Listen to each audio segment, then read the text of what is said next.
Hi, honey. It's story time with Nana.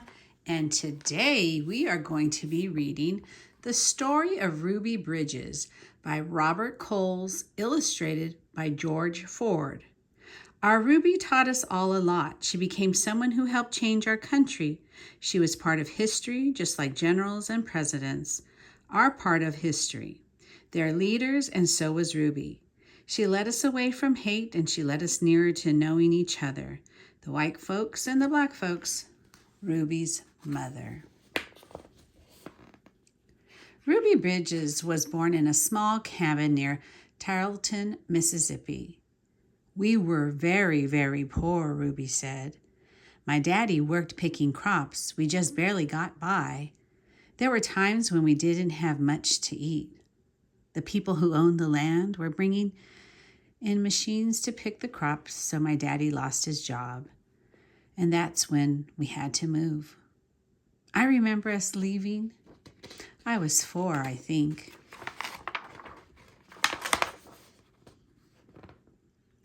In 1957, the family moved to New Orleans. Ruby's father became a janitor. Her mother took care of the children during the day. After they were tucked in bed, Ruby's mother went to work scrubbing floors in a bank. Every Sunday, the family went to church. We wanted our children to be near God's Spirit, Ruby's mother said. We wanted them to start feeling close to Him from the very start. At that time, black children and white children went to separate schools in New Orleans. The black children were not able to receive the same education as the white children. It wasn't fair, and it was against the nation's laws. In 1960, a judge ordered 4 black girls to go to 2 white elementary schools. 3 of the girls were sent to McDonough, 19.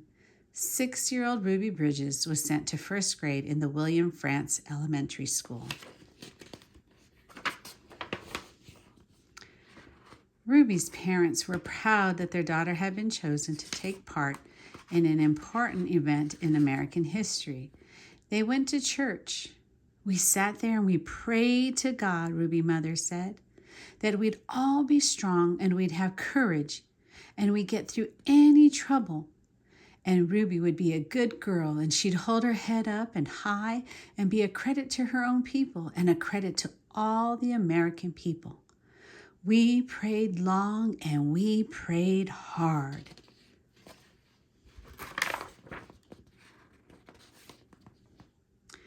On Ruby's first day, a large crowd of angry white people gathered outside the Frantz Elementary School.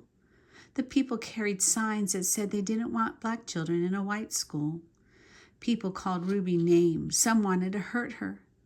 The city and state police did not help Ruby. The President of the United States ordered federal marshals to walk with Ruby into the school building, and the marshals carried guns. Every day for weeks that turned into months, Ruby experienced that kind of school day. She walked to the Frantz school surrounded by marshals, wearing a clean dress and a bow in her hair and carrying her lunch pail. Ruby walked slowly for the first few blocks. As Ruby approached the school, she saw a crowd of people marching up and down the street. Men and women and children shouted at her. They pushed toward her. The marshals kept them from Ruby by threatening to arrest them.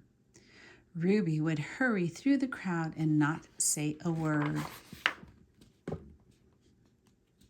The white people in the neighborhood would not send their children to school. When Ruby got inside the building, she was all alone except for her teacher, Mrs. Henry. There were no other children to keep Ruby company, to play with her and learn with, to eat lunch with. But every day, Ruby went into the classroom with a big smile on her face, ready to get down to the business of learning. She was polite. She worked well at her desk, Mrs. Henry said. She enjoyed her time there. She didn't seem nervous or anxious or irritable or scared. She seemed as normal and relaxed as any child I have ever taught. So Ruby began learning how to read and write in an empty classroom, an empty building.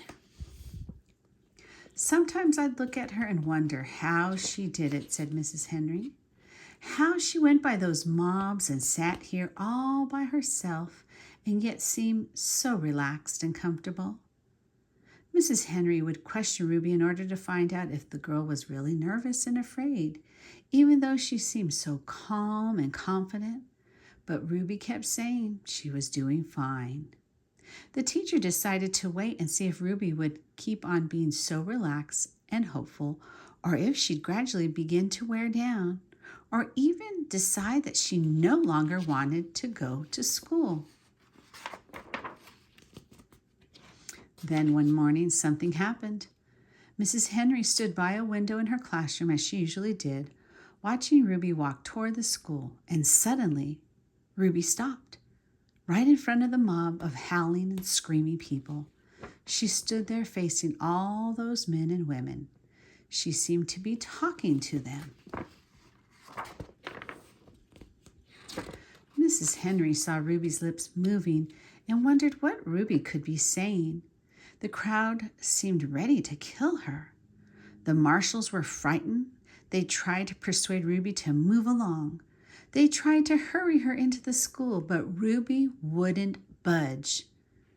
Then Ruby stopped talking and walked into the school. When she went into the classroom, Mrs. Henry asked her, "What happened?" Mrs. Henry told Ruby that she'd been watching and that she was surprised when Ruby stopped and talked with the people in the mob. Ruby became irritated. "I didn't stop and talk with them," she said. "Ruby, I saw you talking," Mrs. Henry said. "I saw your lips moving." "I wasn't talking," said Ruby. "I was praying. I was praying for them." Every morning, Ruby had stopped a few blocks away from school to say a prayer for the people who hated her. This morning, she forgot until she was ready in the middle of the angry mob. When school was over for the day, Ruby hurried through the mob as usual. After she walked a few blocks and the crowd was behind her, Ruby said the prayer she repeated twice a day before and after school. "Please, God, try to forgive those people, because even if they say those bad things, they don't know what they're doing. So you could forgive them, just like you did those folks a long time ago when they said terrible things to you."